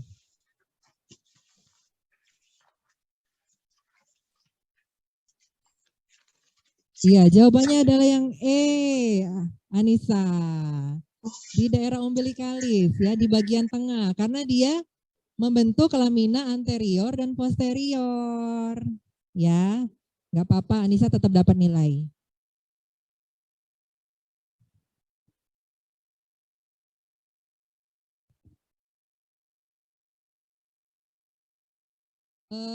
Ini saya bukan pilih kasih ya, tapi saya agak sulit mengontrol yang online ya. Jadi saya bilang ini adalah takdir ya, karena yang menentukan alfa beta itu kan ya memang sudah gantian ya. Jadi saya berikan satu kesempatan pada yang offline. Sekarang siapa lagi yang saya mau tanyakan? Siapa namanya? Nomor 080 kelas? Revo. Revo, tadi kan sudah dikasih tahu sama tadi siapa sih namanya? Saya tadi belum nanya ya. Kamu udah ngomong dok, saya belum dok gitu.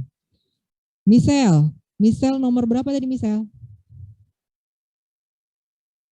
071 kelas? Kelas beta. Tadi kan Misel udah memperbaiki jawaban dari Anissa bahwa yang digambar di depan ini merupakan adalah di bagian tengah ya, atau di bagian daerah umbilikus yang dia terbentuk dari aponeurosis 3 otot. Sebutkan 3 ototnya.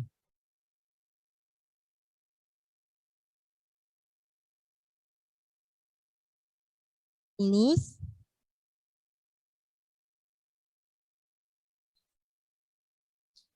apa? Musculus, apa?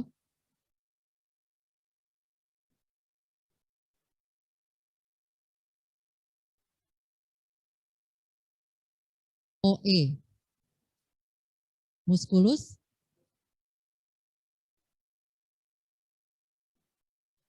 obliquus.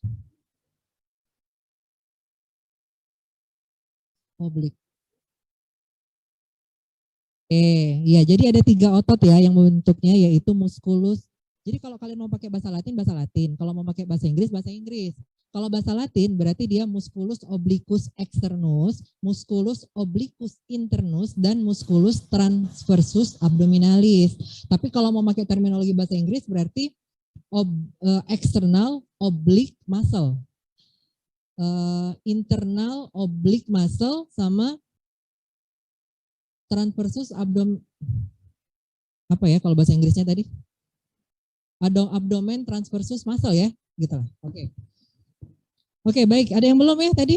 Siapa ya? Aidil ya? Oh, Aidil. Aidil, sudah siap Aidil? Nah, Insya Allah. Aidil. Ada satu lagi. Silakan Aidil.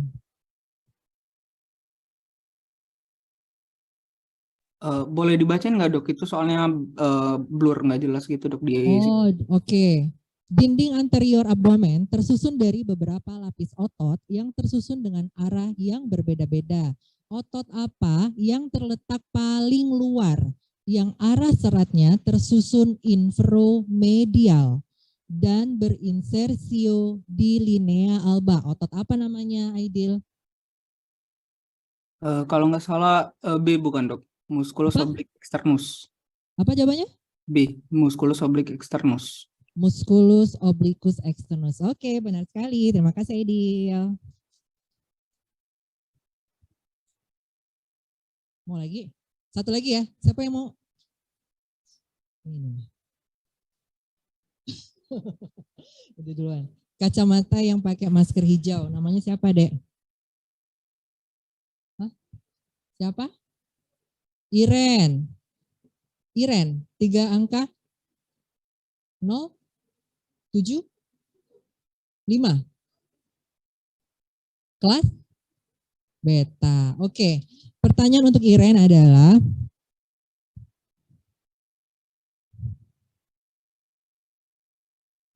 kan tadi jawabannya obliquus externus ya. Sekarang kamu coba buat pertanyaan yang kalau jawabannya obliquus internus. Jadi pertanyaannya kamu otot apa yang letaknya di mana, arah seratnya susunnya seperti apa? Petunjuknya itu.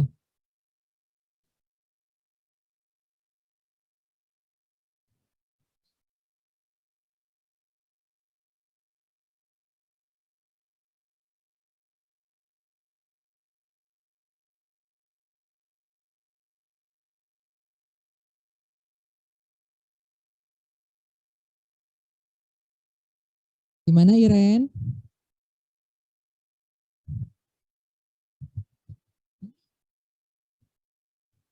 Hah? Oke, boleh lah. Seratnya tersusun. Iya, benar. Supromedial dan berinsersi di linea bawah. Oke, benar. Terima kasih, Iren. Oke. Dah, jangan enggak benar galau pasivity KGE. Jangan enggak benar galau. Soalnya itulah, dibolak-balik kayak tadi nah. Kalau misalnya saya nanya jawabannya obliquus externus, nah, mungkin pasivity saya nanya obliquus internus. Nah, sekarang bisa jadi pertanyaan berikutnya adalah yang 2 lainnya kan. Gitu. Oke, kita lanjut sedikit lagi ya. 11.35 yang sudah lapar, sabar ya. Kita lanjutkan ke bagian regio inguinalis. Jadi sebenarnya kenapa saya agak sedikit membahas secara spesifik mengenai regio inguinalis ini ya, secara sedikit aja ya. Jadi regio inguinalis ini tadi letaknya di mana?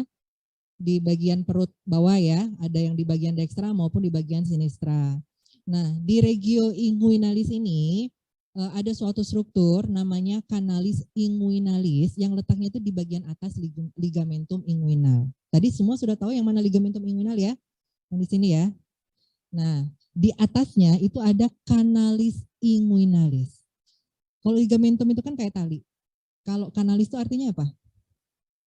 Kanal itu artinya apa? Saluran. Saluran, jadi kayak lorong. Nah, jadi jangan kalian bayangkan, oh Dok, berarti di situ ada suatu saluran ya. Jadi kalau kita membayangkan suatu saluran, berarti kan kayak pipa ya. Nah, tapi kanalis inguinalis ini dia bukan kayak pipa. Tapi dia merupakan suatu celah yang tak sengaja, bukan tak sengaja sih, sudah Allah takdirkan ya. Dia itu terbentuk karena susunan dari struktur lainnya. Ya. Karena ya tadi kan struktur ototnya kan ada yang ke pucuk, ada yang ke bawah, ada yang melintang, ada yang dari atas ke bawah. Nah, karena susunan ototnya kayak gitu, termasuk juga fasianya, akibatnya akan terbentuk suatu saluran yang ada di atas ligamentum inguinal. Namanya adalah kanalis inguinalis, gitu, ya. Nah, kanalis inguinalis ini dia merupakan suatu kayak saluran yang menuju ke bagian abdomen bagian bawah, arahnya itu oblik miring. Ya, karena dia memang searah sama ligamentum inguinal miring tadi ya, dan ini merupakan suatu area yang merupakan potensi kelemahan. Kenapa potensi kelemahan? Karena memang dia nggak ada strukturnya sebenarnya, nggak ada saluran khususnya yang terbentuk kayak arteri kan ada tuh tabungnya ya, kayak arteri, vena gitu. Tapi dia memang nggak ada saluran secara khusus, dia hanya bergantung dari struktur lainnya. Dan ketika struktur lainnya itu tersusun tidak sempurna atau misalnya dia tuh susunannya ada yang renggang, maka dia juga akan celahnya makin lebar. Nah, harusnya secara fisiologisnya isi dari kanalis inguinalis ini yang lewat itu, kalau pada pria chorda spermatica, ya. Dulu testis laki-laki itu adanya di mana? Di abdomen. Kok terkejut sih, kan yang sudah belajar embriologi? Udah kan? Nah, dulu testis laki-laki itu ada di abdomen, ya. Lalu kemudian seiring perkembangan embriologi kan nanti dia akan turun ke skrotum melalui kanalis inguinalis, gitu ya. Itulah kenapa ada yang namanya penyakit undescensus testiculorum kan, yang dia testisnya itu enggak terjadi kegagalan dalam proses migrasi chorda spermatica ke bawah, gitu. Nah, normalnya nanti dalam seiring perkembangan pria, dia dari abdomen itu dia akan turun, chorda spermatica itu testisnya turun ke bawah, masuk ke dalam skrotum. Tapi chorda spermatikanya masih tetap melewati kanalis inguinalis. Sedangkan pada wanita ada testis nggak? Nggak ada. Kalau pada wanita itu ada yang namanya ligamentum rotundum atau ligamentum teres uteri ya. Besok nanti kita belajar genitalia reproduksi pada wanita ya. Ada yang namanya ligamentum rotundum atau ligamentum teres uteri atau round ligament of uterus pada wanita itu yang mengisi kanalis inguinalis. Kalau pada pria, chorda spermatica akan turun langsung ke skrotum karena ada hubungannya. Kalau pada wanita karena nggak ada skrotum, maka dia akan berakhir di labia mayora. Ya, oke. Nah, ini adalah batas-batas dari kanalis inguinalis. Bagian anterior dia akan dibatasi oleh aponeurosis dari otot obliquus externus. Di bagian posterior, dia akan dibatasi oleh fascia transversalis. Di bagian superior, akan dibatasi oleh fascia dari obliquus internus dan transversus abdominis. Sedangkan di bagian inferiornya, dia dibatasi oleh ligamentum inguinalis. Ya, salah satu ini pasti masuk CBT. Oke, salah satunya. Lalu,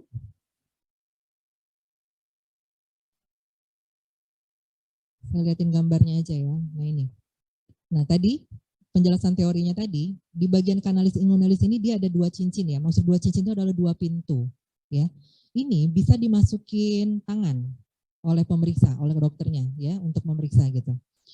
Di bagian superficial namanya superficial inguinal ring.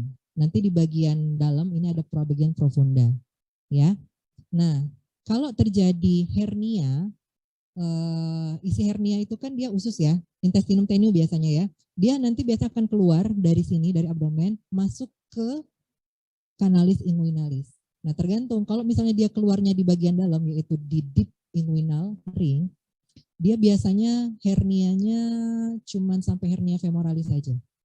Ya, atau hernia inguinalis tapi yang dalam. Tapi kalau misalnya sampai keluar, nah itu yang paling sering ya. Yang paling sering itu yang sampai keluar di sini, namanya hernia inguinalis. Kalau dia celahnya besar banget dan peningkatan tekanan intraabdominal juga sangat tinggi, maka nanti turun khususnya sampai ke skrotum kalau pada pria. Terjadi namanya hernia skrotalis. Gitu. Ya. Untuk mengetahui topografi dari kanalis inguinalis, silakan hafalkan batas-batasnya, pelajari di atlas ya. Kemudian ada yang namanya segitiga, ini namanya trigonum Hasselbalch ya. Jadi ini sebenarnya intermezzo aja sih. Kalian mungkin nggak mesti sampai sedetail ini ya, tapi saya nggak tahu apakah nanti di bagian blok digestif akan sedetail ini, saya nggak tahu. Jadi saya kasih tahu dari sekarang aja. Karena saya benar-benar ingat dulu pas kami ujian di stase bedah itu ini semua yang ditanyain. Batas-batas dari kanalis inguinalis, isinya apa aja, kemudian apa yang dimaksud dengan trigonum Hasselbalch itu di mana ya. Trigonum Hasselbalch itu dari susunan yang kayak tadi dia akan terbentuk kayak celah yang bentuknya kayak segitiga, namanya trigonum Hasselbalch di bagian ring superficial. Nah disitulah biasanya intestinum tenunya itu keluar dan menyebabkan hernia inguinalis. Di sini persisnya segitiga ini ya. Nah kalau pada pria chorda spermaticus itu dia terdiri dari vas deferens, nervus ilioinguinalis, kemudian nervus genitofemoralis, vena dan arteri testicularis, plexus pampiniformis, pembuluh limfe dan otot kremaster. Gitu. Nah ini yang saya bilang tadi, Hasselbalch triangle ini merupakan suatu struktur yang penting dalam terjadinya patofisiologi hernia ya. Jadi kayak celah dia itu ya deh. Kayak ususnya keluar dari sini kalau terjadi hernia. Nah ini batas-batas dari trigonum Hasselbalch ya. Ada bagian dari rectus abdominis, ligamentum inguinal, dan pembuluh darah epigastrik inferior. Mudah-mudahan ini nggak masuk ujian ya. Enggak kayaknya. Nah ini contohnya hernianya deh ya, saya besarin.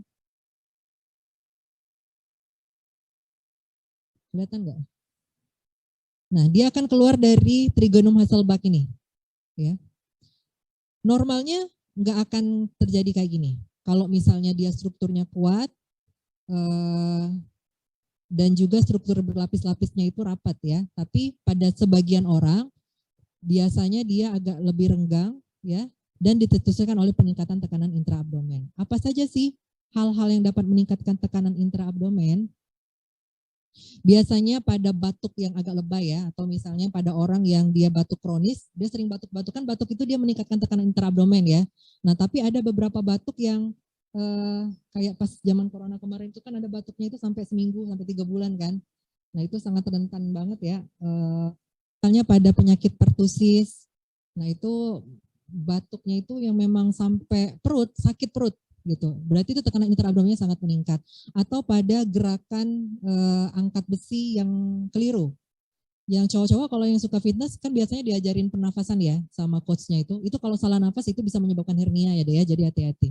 Jadi pada saat kapan tarik nafas, kapan hembuskan, kapan angkat, kapan turunkan, itu juga sangat mempengaruhi peningkatan tekanan intraabdomen.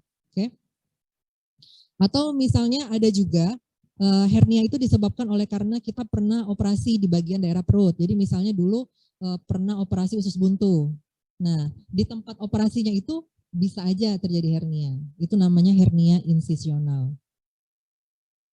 Nah ini ya, ada beberapa tempat yang biasanya terjadi hernia, di hernia inguinalis tadi ya, baik itu di ring superficial maupun di profunda. Kemudian di umbilikalis ya, di umbilikus kita itu bisa aja terjadi hernia. Karena memang itu kan sebenarnya dulu itu ada hubungan antara kita sama ibu kita kan, terus dipotong gitu. Lalu kemudian hernia femoralis itu biasanya di bagian bawah ya, di bagian femur, di bagian paha bawah, itu biasanya pada wanita sih. Lalu kemudian hernia insisional yang saya bilang tadi, kalau kita pernah operasi, baik itu operasi usus buntu atau yang pada wanita itu yang steril ya misalnya ya, itu bisa juga.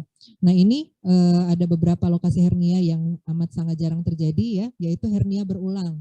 Jadi misalnya gini, kalau hernia itu tata laksana medisnya kan operatif. Jadi dia ususnya dimasukin lagi, terus dijahit. Gitu kalau tindakan operatifnya. Diurut-urut pacar gak? Kan kalau orang-orang di dusun itu kan orang hernia itu diurut ya. Nah, diurut baik. Apa sih bahasanya tuh, bahasa dusunnya hernia ini kondoran ya? Kondoran atau apalah gitu namanya gitu. Kalau yang nggak ngerti itu diurut-urut deh. Nah sebenarnya kalau diurut itu ya, diurut itu mungkin aja dia memasukkan kembali intestinum tenunya. Tapi tetap bolong. Nah, tapi jangan kita bayangkan bahwa itu tuh bolongnya kayak saluran, bukan. Lagi-lagi kan dia ada lapisan-lapisan ya. Nah, saya tidak tahu apakah ada mekanisme secara empiris oleh para dukun saya mau alam ya, karena kan empiris itu bukan kita tidak percaya, tapi bisa saja kita belum sampai ilmunya karena memang beda mazhab. Ya, bisa saja dimasukkan, oke, masih masuk logika kita ya. Nah, kemudian mungkin ada suatu tindakan atau apapun itu yang membuat rapat lagi wallahu alam ya, saya nggak tahu karena kan empiris ya, ada yang berhasil sampai ribuan tahun yang lalu.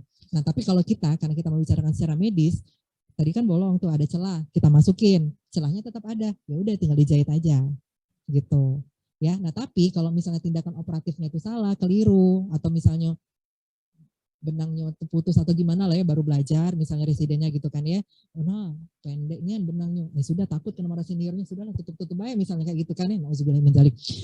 Bisa terjadi itu recurrent hernia di tempat yang sama akibat ketidakjelian dari operator pada saat operasi ya. Ini adalah hernia umbilikalis ya contohnya. Biasanya kalau hernia umbilikalis ini terjadi pada anak-anak sih yang paling sering ya. Oke. Kalian pernah dengar hernia kongenital nggak? Itu kan biasa terjadi pada anak laki-laki ya. Jadi pada saat bayi dia menangis. Nah, kalau menangis itu kan biasanya peningkatan tekanan intraabdomen. Kalau pada laki-laki dewasa kan jarang nangis kan? Jarang nggak? Pernah ada nangis?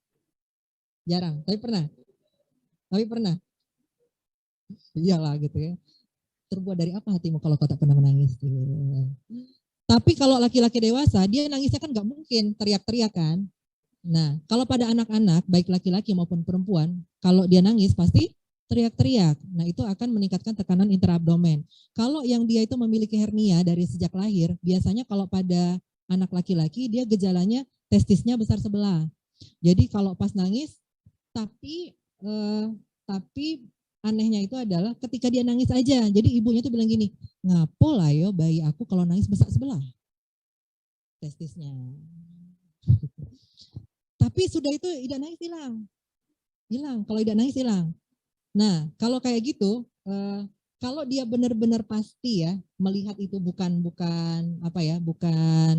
halusinasi, maka dia mesti membawa anaknya itu ke dokter bedah anak ya, karena mesti dicek, diperiksa karena memang ada kemungkinan pada saat dia dewasa itu sebenarnya bakatnya sudah ada kelemahan itu. Nah, tapi kalau misalnya dia dewasa tidak menjaga tekanan intraabdomennya pas dia fitness salah tadi, bisa terjadi berulang saat dia dewasa gitu. Oke. Ada nggak ya soalnya? Oh, ada 2. 1 offline, 1 online ya. Online dulu, silakan online 1 orang. Oke lah, kasihan ya juga nih dia. Mana online ini 1 nih? Aidil udah tadi Aidil. Yang online, Denny. Oke, Denny. Denny Armeinal. Kelas berapa Denny? Denny kelas berapa? Kelas apa? Epsilon. Oke, Denny cek sound. Apakah Denny bisa bersuara? Mengeluarkan suara maksudnya? Ada, Dok. Tidak terdengar. Apakah kamu sudah bersuara, Denny? Sudah, Dok. Oke, Denny. Siap-siap ya pertanyaannya. Saya tampilkan. Pada laki-laki, kanalis inguinalis dilewati oleh chorda spermaticus yang terdiri dari vas deferens, arteri, dan vena spermatica serta struktur lainnya. Pertanyaannya, struktur apa yang melewati kanalis inguinalis pada perempuan? Muncul nggak Den di ini kamu layarnya? Gambarnya muncul, Dok, tapi agak Nah, tulisannya. Tulisannya nggak bisa dibaca, Dok. Oke. Pertanyaannya ini ya. Jadi Denny dengerin aja ya. Pertanyaannya adalah struktur apa yang melewati kanalis inguinalis pada perempuan? A. Ligamentum teres hepatis, B. Ligamentum rotundum, C. Ligamentum latum, D. Ligamentum ovari proprium, E. Funiculus spermaticus. Jawabannya apa, Den?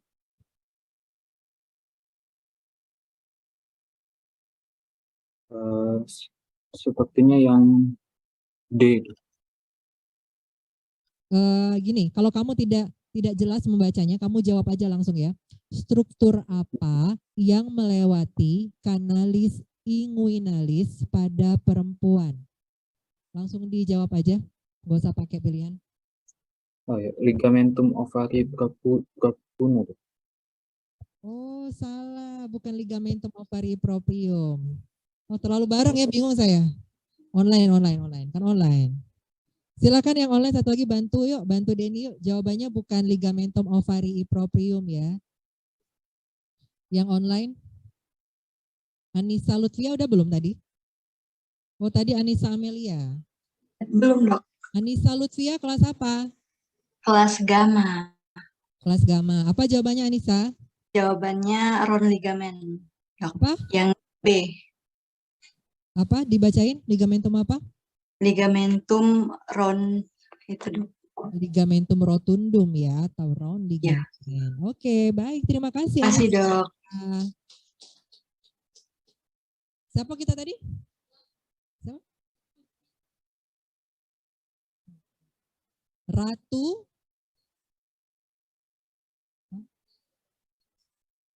Ratu Prima Puspita kelas. Siap-siap pertanyaannya ya.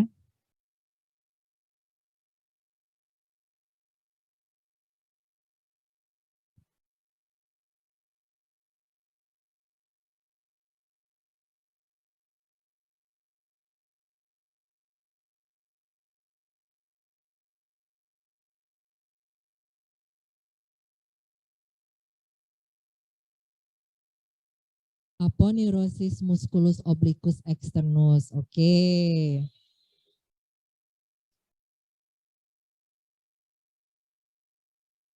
Dari tadi sayap depan ya.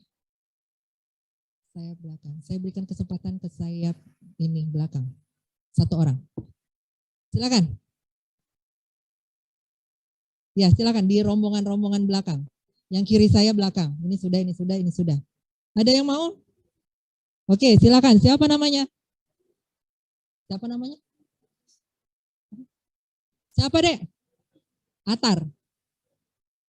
Atala. Muhammad Atala, pakai Muhammad ya. Kelas berapa Atala? Beta.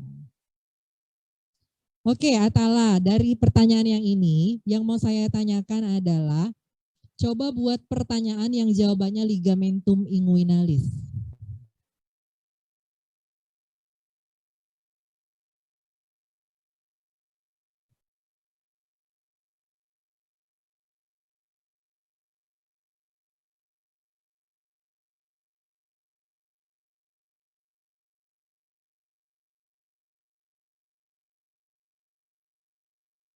Apa, ulang.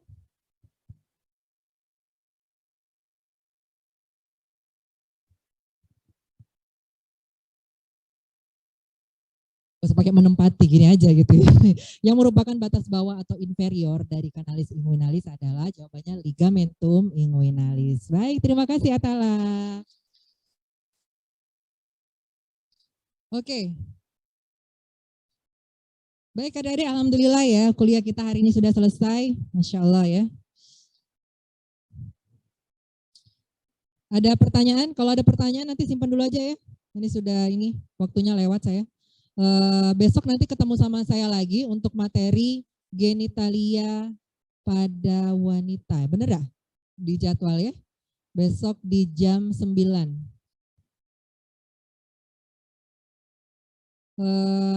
Korta bilang saya itu mesti kuis ya. Ada kuis yang untuk kuliah ya. Sekalian besok ya, apa sekarang? Saya belum buat soalnya. Ada sih. Besok aja ya deh ya, belajarlah dulu ya. Bareng aja dengan Kage Bella, kuisnya Kage pas sebelum praktikum atau kapan ya? Nanti deh, aku belum buat soalnya. Nanti aja ya. Nanti yang ini, yang nama-namanya sudah saya akan menambah nilai untuk kuis. Jadi kalau nilai kuisnya 80 jadi 100 misalnya gitu. Yang sudah 100 gimana Dok? Nanti saya tambahin untuk post test praktikum. Baik adik-adik, terima kasih atas perhatiannya. Saya minta maaf kalau ada kesalahan. Wabillahi taufik wal hidayah. Wassalamualaikum warahmatullahi wabarakatuh.